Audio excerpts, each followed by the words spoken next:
Hi, everybody. Hi. I'm Kathy MacMillan. I'm Manuela Bernardi. And we are the co-authors of She Spoke, 14 Women Who Raised Their Voices and Changed the World. And we are so happy to be here with you for World Read Aloud Day. So we'll start by introducing ourselves a little bit. Again, I'm Kathy MacMillan. Hi.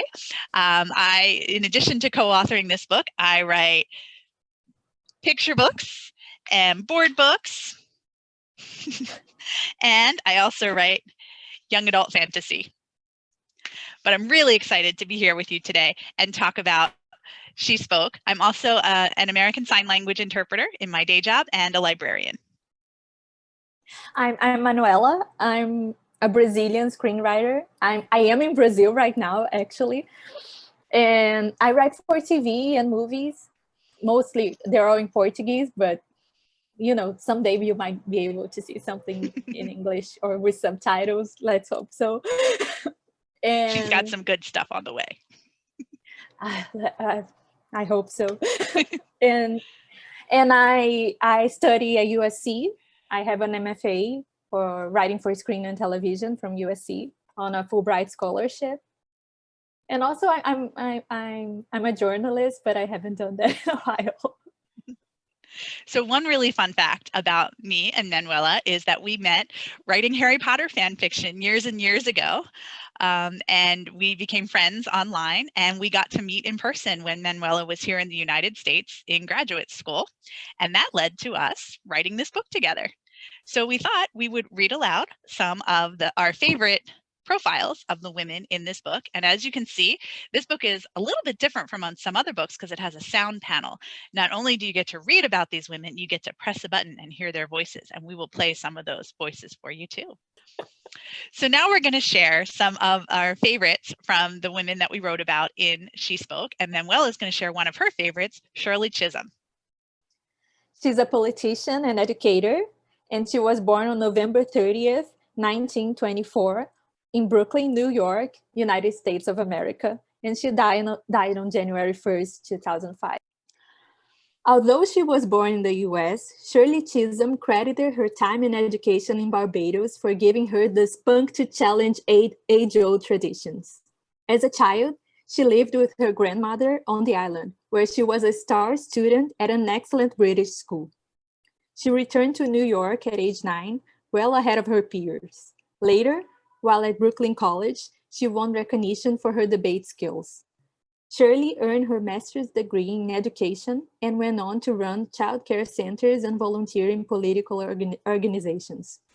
In 1968, she became the first African-American woman elected to the US Congress, with no support from the Democratic establishment. Her campaign slogan was "Unbought and Unbossed."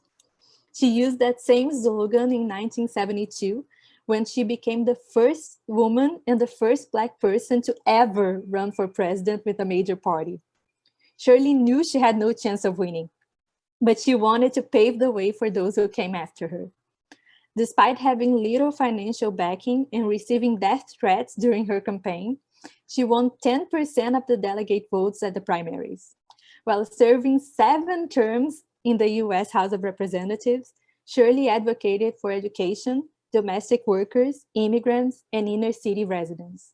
Later, she became a college professor and published 2 autobiographies.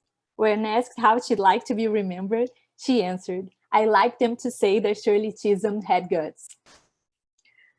Shirley's voice. On January 25, 1972, in Brooklyn, New York, Shirley announced her campaign as the first Black woman ever to run for president of the United States. In her speech, she declared herself the president of the people of America and said her presence at the podium symbolized a new era in American political history. And this is what she said.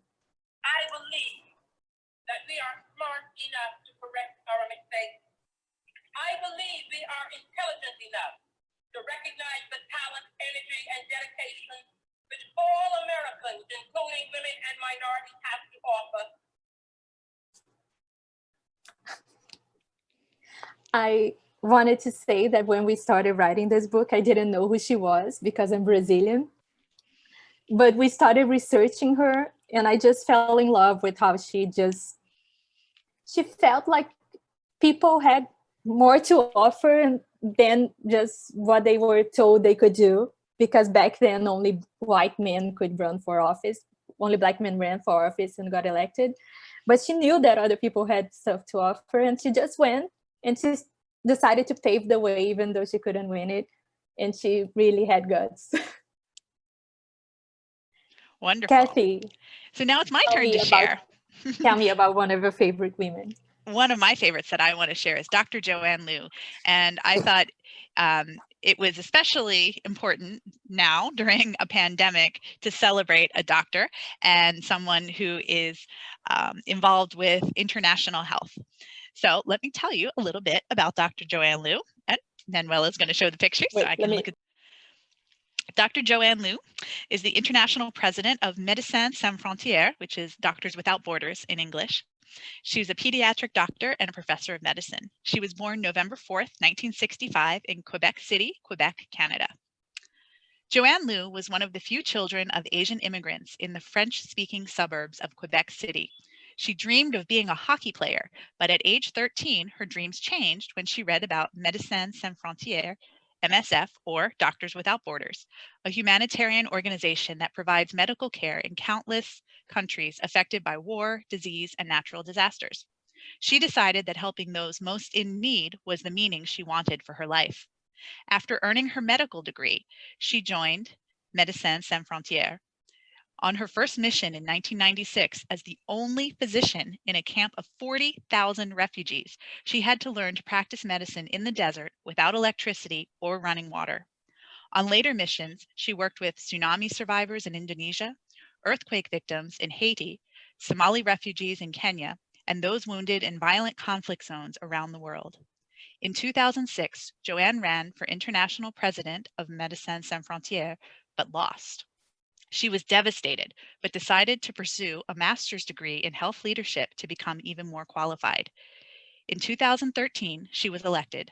During her first year as international president, an unprecedented Ebola outbreak hit West Africa. The rest of the world was indifferent, so Médecins Sans Frontières took on all the patient care with minimal resources. In 2014, Joanne addressed the United Nations with a passionate plea for assistance. Médecins Sans Frontières was celebrated for its leadership in fighting Ebola and bringing the extent of the epidemic to the world's attention. Joanne's voice. On May 17, 2017, Joanne gave the commencement speech at Barnard College in New York, where she spoke about the responsibility humans have toward one another, and she encouraged the graduating young women not to let the misguided need to be perfect stop them from doing good and even great things. So let's hear what she had to say. I'm going to press the button, see? So here's what she had to say. If we only assist others when we think our own interests are at stake, we'll likely act too late.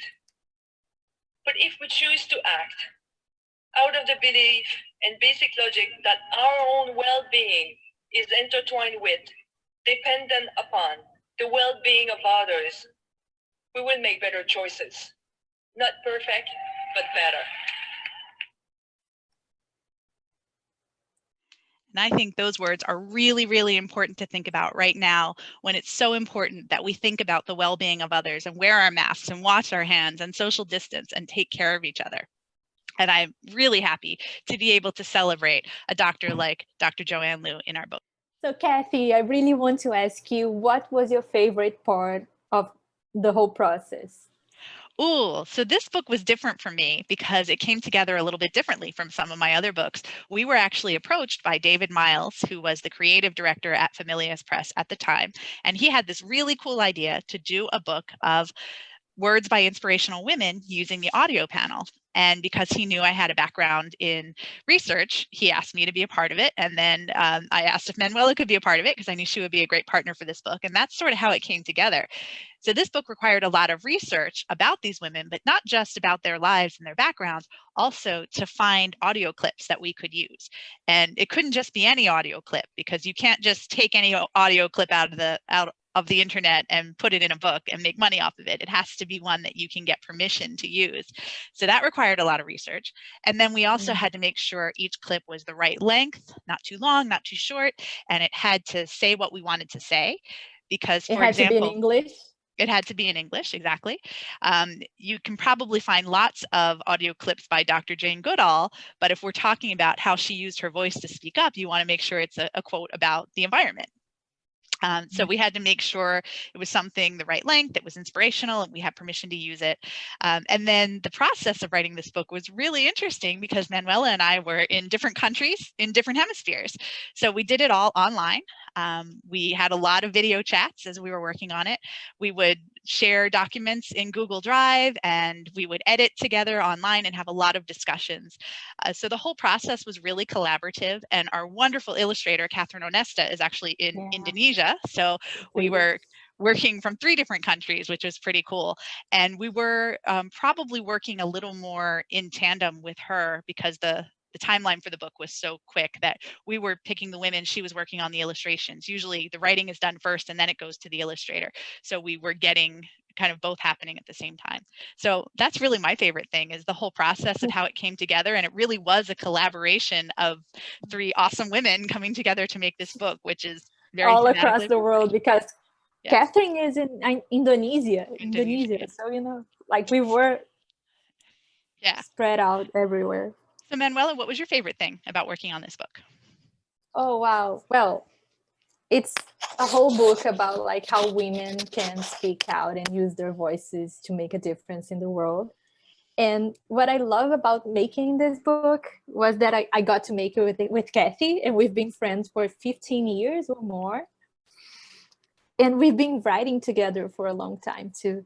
But we had never gotten to actually go through the process of like figuring out our womanness and how to like use it for good and how to speak up in a world that often doesn't want us to speak up. So I got to have these conversations with Kathy, and we were working it out together as we were writing. And I feel like we're still working it out, and everyone's working it out. And you guys get to work it out with us because we ask questions here, so everyone can like help us figure out how we can make a difference. And just the whole process of like thinking of ourselves as agents for positive change was really transformative, and it was really cool. And to do it with Kathy. And I hope eventually we get to do another one and highlight some of the other amazing young women who are speaking up, like Mari Kopany in Flint, Michigan. And there's so many young activists who are coming up now. And every time I see them on TV and see different things, I think that she'll have to be in the next book. So I hope amazing female leaders in the world who are like being so amazing at dealing with the pandemic. Absolutely. So now, because it's World Read Aloud Day, we don't want to just talk about our books. We want to tell you about some of our other favorite books that we think you would like. So I'm going to start. And this book, I should mention, this book is, the reading level is for ages 8 to 12, but of course, younger kids and older kids and adults have enjoyed it as well. But I'm going to recommend a couple of middle grade books that those of you who are in that 8 to 12 age group might enjoy. First, I want to recommend a recent one that came out called Show Me a Sign by Anne-Claire Lizotte. And this is a historical fiction book set on the island of Martha's Vineyard. And what you might not know is that the island of Martha's Vineyard for many, many years had a high population of folks who were deaf and hard of hearing, and that everyone on the island used sign language. Now, it wasn't American Sign Language because this was before American Sign Language developed, but everyone on the island, whether you were deaf or hearing, used sign language. So there was no such thing as a separate school for deaf kids or anything like that. The population was able all to communicate with each other. And this is a story set on Martha's Vineyard in the early 1800s about one of those deaf kids on the island. And it's a lot of fun. And I'm going to share one more and then I'll pass it over to Manuela. This is Grounded, The Adventures of Rapunzel by Megan Morrison, who is actually a friend of ours from our Harry Potter fan fiction days. And this is the first book in the Time series. That's T-Y-M-E, Time, the Land of Time. And each book focuses on a different fairy tale. The second one is Cinderella, and the third one is The Frog Prince. But this is where we get introduced to it all through the eyes of Rapunzel, who is very happy in her tower. Thank you very much, has no desire to leave. But then when she meets Jack of Beanstalk fame, is forced to leave her tower and explore the land of time. If you like the Harry Potter books, the Percy Jackson books, if you like a fantasy book that just kind of draws you in and makes you want to read the next one, this is a great series. That again is Grounded, The Adventures of Rapunzel by Megan Morrison. So thinking about our book and how much we thought about like women and women stepping up, I thought it would be cool to recommend to you guys another book by Familius, which is a picture book.